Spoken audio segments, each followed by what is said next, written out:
This is Seawolves. Storm? Or not. Happy Valentine's Day, Seawolves. It was a busy weekend, and as a meteorologist, I was really torn between going out in the snow or staying in and watching the Super Bowl. The Super Bowl's hip-hop halftime show was especially popular with our millennial viewers. You know how TV anchors are always shouting about breaking news? Well, we don't have any breaking news today, but we do have some breaking in news. Our own Nicole Moret has a story. Harriman Hall, named after the governor who first founded Stony Brook in 1957, is one of the oldest buildings on campus, and, sorry to say, probably one of the ugliest. However, after last Tuesday's surprising events, students may regard it as the dearest building on campus. On February 8th, Stony Brook students were calmly sitting in their Calculus 3 class when a 120-pound deer suddenly broke through the classroom's plexiglass window. In security footage we obtained, you can see the deer scrambling to get inside and then students fleeing the classroom in shock. University police officers called the Department of Environmental Conservation, who sent 4 DEC officers to the scene. The DEC officers used a catch pole to lead the deer out of the building and release it back into the wild. The deer did not sustain any major injuries other than a small cut on one of its rear hooves. No students were injured as well. This is the actual window that the deer jumped through. As you can see, it has yet to be replaced. While we don't know what possessed the deer to jump through the window, we do know that events like these are not unheard of. Long Island is home to 25,000 to 30,000 deer, according to the New York State DEC, which is an abundance caused by a lack of natural predators in urban and suburban areas. Students seeing deer on Stony Brook's campus is a common occurrence, especially around the wooded areas.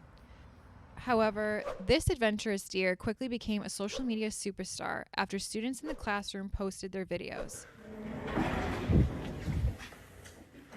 There's a deer in there. A satire in the point of view of the deer was also published in a student publication. When the buck first entered the classroom, he was just a deer. But now, as far as Stony Brook students are concerned, he is a sea wolf. Reporting from Stony Brook University, I'm Nicole Moret. In that terrific story, we saw how Nicole was standing out in the snow. Yes, it really did snow more than we expected here at Stony Brook. To see if this will continue, we turn to Irina Ivanuk, who is out bearing this very cold weather. Irina? Stony Brook keeps living in winter. Superstitious seawolves see a groundhog, their weather predictor. Today we're having it sunny, but cold. At least no needed umbrella. At all. Let's look what the temperatures are reading today. A low 17, a high 28. Looks really cold. But I still like to go out. No matter what weather peeps say, what's keeping me warm is the Valentine's Day. Don't be afraid to be lonely. Stop feeling blue. If not love, let the weather inspire you. So now, my morning verse is done. It's back to Sam, our anchor, who's shining like the sun. Thanks, Irina. On such a cold day, we need something to warm our hearts. Maybe that something is the spirit of St. Valentine. The spirit has been working overtime this weekend. Flowers of every color and variety have been flooding into Long Island. I'm not sure if they came in by ferry, but they can be found at Port Jefferson Florist not far from campus. And the manager there clued us in on which flowers sell particularly well on this lovely day and why.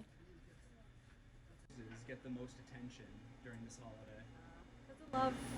Red roses mean love, so yellow's friendship, and purple has been a little popular, but not so much, but it's mostly roses in particular. Myself, instead of flowers, I think I would rather have some chocolates. Milk chocolate is my favorite. Heath, did you bring me any chocolate today? Thanks, Sam. Unfortunately, I didn't bring you any chocolate, but I can bring you some sports scores. Last night's football was fun, but here at Stony Brook, our men's basketball team won't have a Super Bowl of their own this year because of the America East discretion, and our athletes are not staying quiet. A few days ago, athletes from all sports teams here stood up to and wrote their displeasure with the America East decision to ban Stony Brook from conference championship contention. This was last Wednesday at a men's basketball game against UMass Lowell.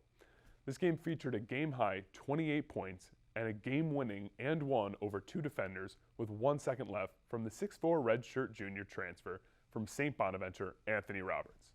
Roberts has a knack for late-game heroics, as he hit a buzzer-beater 3 to win against Sacred Heart earlier in this season as well. Well, there was no way Roberts could follow that up, right? The Seawolves schlepped up to Maine yesterday, where Roberts saw his performance on Wednesday and said, "Hold my beer."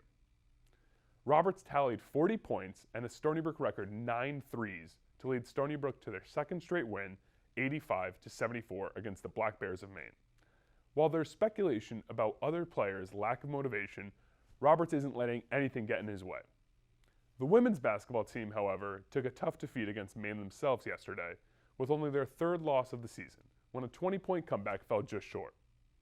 Our own hockey correspondent, Jake Basile, covered the end of the regular season for our hockey team this past weekend, and here's how it went. I'm here at the rinks in Hauppauge, the home arena for the Stony Brook hockey team. The Seawolves have embarked on a sensational season so far with a 17-6-2 record. That's good for number 1 in the division and number 7 in the entire nation.